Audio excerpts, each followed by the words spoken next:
स्वागत है आप सभी का दिव्य हरी क्लासेस में। क्या आप जानते हैं पाई कब आया, क्यों आया, कैसे आया, पाई डे कब मनाया जाता है, पाई का क्या रिलेशन है आइंस्टाइन और हॉकिंग से? अगर नहीं तो आइए इसी के बारे में आज हम लोग जानेंगे। दोस्तों, पाई को समझने के लिए हम लोगों को आज से 3500 बीसी पूर्व में जाना होगा। कितना पूर्व में जाना होगा? 3500 बीसी पूर्व में जाना होगा। 3500 बीसी पूर्व में जाने से पहले हम लोग कुछ बातों को समझ लेते हैं। दोस्तों, हम लोग जानते हैं कि आवश्यकता ही आविष्कार की जननी होती है। इसका मतलब क्या हुआ कि तब तक किसी वस्तु का आविष्कार हम लोग नहीं करते हैं जब तक कि उस वस्तु को हम लोगों के क्या ना हो, आवश्यकता नहीं हो। जैसे में आप लोग देख सकते हैं, इससे पहले कोविड-19 यानी कोरोना वायरस की वैक्सीन बनाने के लिए किसी भी डॉक्टर, किसी भी वैज्ञानिक ने जरूरत नहीं की। क्यों? क्योंकि इसकी आवश्यकता नहीं थी।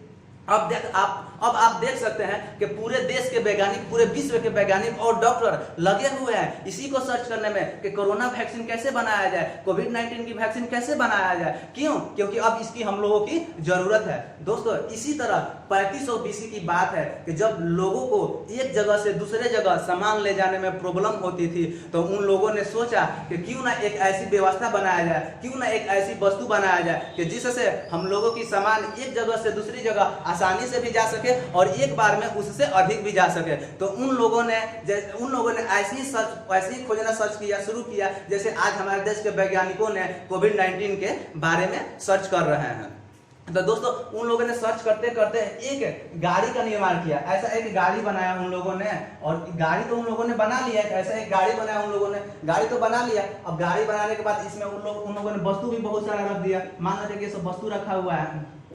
अब इस गाड़ी को बनाने के बाद में उन लोगों ने सोचा कि आखिर अब इसमें क्या लगाया जाए कि हम लोग एक जगह से दूसरे जगह तक इसको आसानी से ले जा सके। तो उन लोगों ने फिर से सर्च शुरू किया कि अब हम लोग इसमें ऐसा क्या लगाए कि जिसके इस वस्तु को एक ही बार में एक जगह से दूसरी जगह बहुत ही आसानी से हम लोग ले जा सके। तो उन लोगों ने सर्च करते करते पहिया का निर्माण किया। किसका निर्माण किया? पहिया का निर्माण किया। तो उन लोगों ने इस गाड़ी में, इस वैन में पहिया लगा दिया।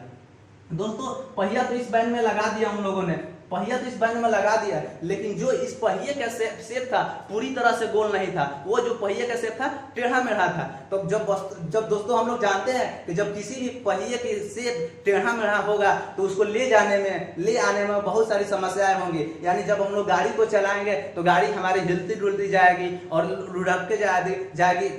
हम लोग जानते हैं कि दोस्तों, जब गाड़ी लुढ़केगी, हिलती डुलती जाएगी तो उसमें जो वस्तु रखा हुआ है उसकी गिरने की संभावनाएं बहुत ज्यादा हो जाती है। तब उन लोगों ने फिर से इस पहिए पर मॉडिफाई करने के लिए सोचा। जब उन लोगों ने पहिए पर मॉडिफाई करना शुरू किया तब उन लोगों ने एक पूरी तरह से गोल पहिए का निर्माण किया। किसका निर्माण किया?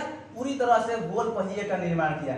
जब दोस्तों उन लोगों ने पूरी तरह से गोल पहिए का निर्माण किया तब उन लोगों ने क्या देखा कि ये जो बीच वाला डिस्टेंस था, एकदम बीच वाला जो डिस्टेंस था 7 यूनिट था। कितना यूनिट था? 7 यूनिट था। और जो ये किनारे वाले भागों को मापा उन लोगों ने, जो किनारे वाले भागों को उन लोगों ने मापा तो ये 22 सेंटीमीटर का आया था। कितना सेंटीमीटर का आया था?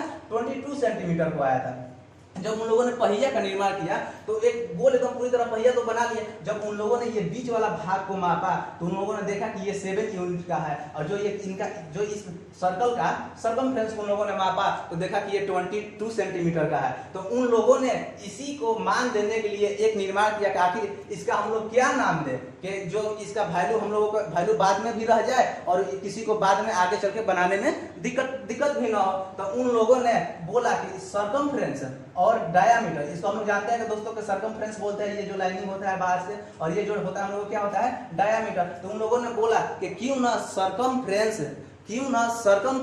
और डायामीटर के रेडियस को, क्यों ना सर्कमफ्रेंस और डायामीटर के रेशियो को हम लोग एक नाम दे दें। तो उन लोगों ने सर्कमफ्रेंस और डायामीटर का एक नाम दिया जिसका नाम था पाई। अब दोस्तों हम लोग जानेंगे कि पाई कहां से आया था। तब दोस्तों, पाई जो है ये ग्रीक अल्फाबेट का, किसका? ये ग्रीक अल्फाबेट का 16वां लेटर है। जैसे हम लोगों की तरफ का अल्फाबेट का 16वां लेटर हम लोग जानते हैं कि पी है, वैसे ये ग्रीक अल्फाबेट का 16वां लेटर है। तब उन लोगों ने क्या कहा? उन लोगों ने बोला कि क्यों ना इसको एक डिफिनीशन के तौर पर लिख देते हैं कि जो आगे भविष्य में काम करते रहे कि और आगे आने वाले हमारे जनरेशन को कोई भी प्रॉब्लम ना हो। तो उन लोगों ने बोला कि हम इसको डिफिनीशन के रूप में क्यों ना रख देंगे। तब उन लोगों ने देखा कि इसको ऐसे डिफिनेशन दिया कि सर्कमफ्रेंस और डायामीटर के रेशियो को उन लोगों ने बोल दिया क्या, पाई। हमने तो पाई बता दिया कि पाई कहां से आया है, पाई जो आया है वो ग्रीक अल्फाबेट का 16वां लेटर है। तो उन लोगों ने बोल दिया कि सर्कमफ्रेंस और डायामीटर को रेशियो को हम लोग क्या बोलते हैं, पाई। तो जब सर्कमफ्रेंस और डायामीटर के रेशियो को हम लोग पाई बोल सकते हैं, तो हम लोग इसको डिफिनेशन के तौर पर ऐसे बोल सकते हैं कि the ratio of circumference and diameter is called pi. यानी हमारे कहने का मतलब है कि सर्कमफ्रेंस में व्यास से हम लोग भाग दे देंगे जाए तो जो इसका मान निकलता है किसके बराबर होता है, पाई के बराबर होता है। अब आते हैं दोस्तों, देखिए यहीं से एक हम फॉर्मूला ड्राइव करने जा रहे हैं। आप लोगों को मालूम होगा क्या कि जो डायामीटर होता है वो रेडियस का कितना गुना होता है, 2 गुना होता है, 2 टाइम्स होता है। जो डायामीटर होता है वो रेडियस का कितना टाइम्स होता है, 2 टाइम्स होता है। तब इस डायामीटर के स्थान पर हम इस डी के स्थान पर क्या 2r लिख सकते हैं। तो आप लोग बोलिएगा कि यस बिल्कुल 2r लिख सकते हैं। तो क्या यहाँ से हम लोग ऐसे कर सकते हैं, c बटा डी के स्थान पर 2r लिख दे रहे हैं इक्वल टू पाई। यहाँ से हमने लिख दिया c बटा में 2r। ये 2r कहां से लिखा, इस d के स्थान पर। क्यों, क्योंकि हम लोग जानते हैं कि d इक्वल टू क्या होता है, 2r होता है। यानी जो डायामीटर होता है वो रेशियो का कितना होता है, 2 गुना होता है। अब दोस्तों यहाँ से देख लेते हैं, इसके नीचे में कुछ नहीं, इसका मतलब कितना छिपा हुआ है, 1। अब यहाँ से हम क्रॉस मल्टीप्लीकेशन कर रहे हैं, तो c में जब 1 से मल्टीपल करेंगे और 2r में जब पाई से मल्टीपल करेंगे तो c इक्वल टू क्या हो जाएगा, 2 पाई r। दोस्तों आपको मुबारक हो, देखिए यहीं से आपका circumference of circle equal to 2 pi r proof हुआ कि नहीं हुआ। तो हम लोग जानते भी हैं कि circumference of circle equal to 2 pi r क्यों होता है। अब हम लोग ये भी जान गए, हम लोग तो पहले से जानते थे कि circumference of circle equal to 2 pi r होता था, लेकिन क्यों होता था आज हमने यहाँ पर प्रूफ भी कर दिया। अब दोस्तों आते हैं पाई के मान के तरफ।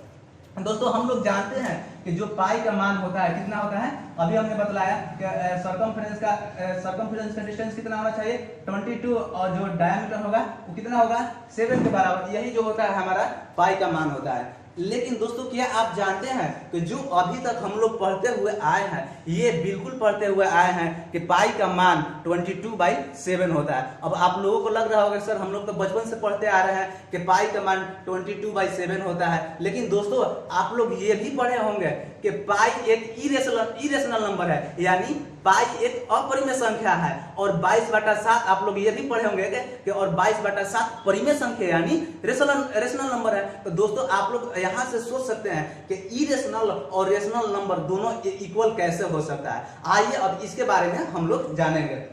देखिए दोस्तों जब इस पाई का मान हम लोग निकालेंगे, तब इसमें हम लोग भाग देते हैं। तो भाग देंगे जब तो कितना आएगा, 7 3 जा 21 से 3 टाइम्स में जाएगा। और इसके बाद में हम लोग लिखेंगे तो 1, इसके बाद में 4, इसके बाद में क्या आएगा 2, इसके बाद में क्या आएगा 8, इसके बाद में क्या आएगा 5। दोस्तों आप लोग देख सकते हैं कि हमने पाई का मान यहाँ पर निकाल रखा हुआ है। अब दोस्तों यहाँ से हम लोग देख रहे हैं कि पाई का इसका मान हमने यहाँ पर निकाला।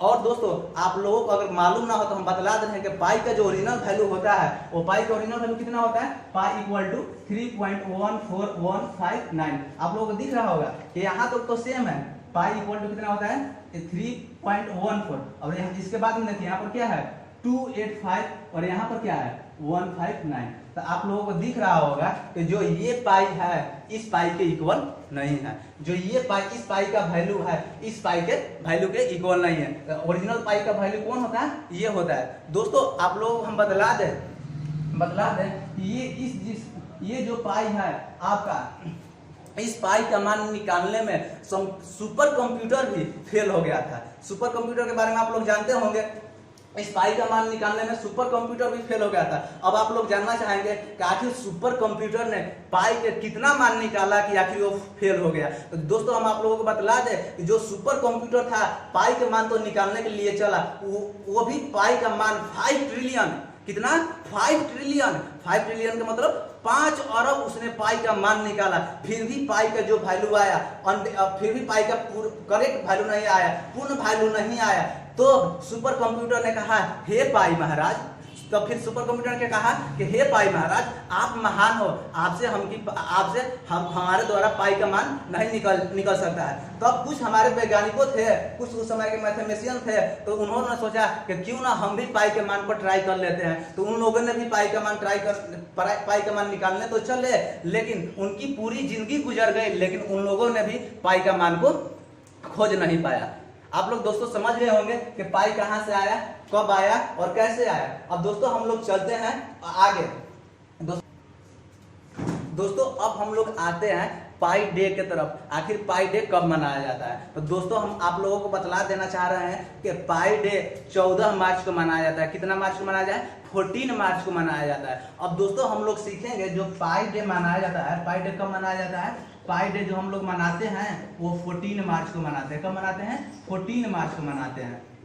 अब दोस्तों सवाल यहाँ से ये उठता है कि आखिर पाई डे 14 मार्च को ही क्यों मनाते हैं? पाई डे 14 मार्च को ही क्यों मनाते हैं? तो इसके बारे में दोस्तों अब हम लोग जानने की कोशिश करते हैं। आइए देखते हैं। पाई का वैल्यू आप बढ़िया से देखिए, ये पाई का स्टार्टिंग का 3 वैल्यू आप लोग देखिए क्या लिखा हुआ है, 3.14 लिखा हुआ है कि नहीं लिखा हुआ? तो यहीं से पाई डे मनाने के लिए जो ये आपका 14 दिख रहा है, ये जो आपका 14 दिख रहा है, इसी को उन लोगों ने डे मान लिया और बोला कि जब भी पाई डे मनाएंगे तो हम लोग 14 को ही मनाएंगे। तब उन लोगों ने सोचा कि अब किस महीना में मनाए। तब उन लोगों ने देखा कि क्यों ना इसके पहले वाले वैल्यू को हम लोग ले लें, क्यों ना इसके पहले वाली वैल्यू को ले लें। तो उसका पहले वाली वैल्यू कौन सा है? 3। हम लोग जानते हैं कि 3 को मार्च बोलते हैं। तो दोस्तों इसीलिए पाई डे मनाते हैं। तो हम लोग कब मनाते हैं?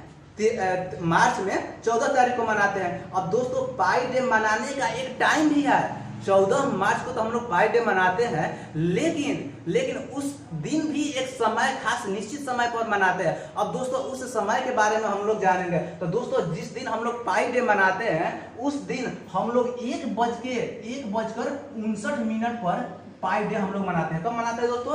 1:59 पर। तब आते हैं इसका लॉजिक क्या है कि आखिर 1:59 पर हम क्यों मनाते हैं। तो दोस्तों इसके लिए आप फिर से आगे पाई का मान देखिए, 3.14 का तो वैल्यू 3.14 से तो हमने निकाल लिया है कि पाई डे मनाया जाता है, लेकिन कब मनाया जाता है, उस दिन किस समय को मनाया जाता है, यानी किस टाइम में मनाया जाता है। तो उसके लिए दोस्तों देखना पड़ेगा इस पाई के आपको आगे वाला वैल्यू। तो देखिए दोस्तों यहाँ पर क्या लिखा हुआ है? 1, और यहाँ पर क्या लिखा हुआ है? 5, और यहाँ पर क्या लिखा हुआ है? 9। तो इसी को उन लोगों ने ले लिया कि पाई डे जब भी मनाएंगे तो 14 मार्च को मनाएंगे, और उसके लिए एक समय निर्धारित किया। जो समय कितना था?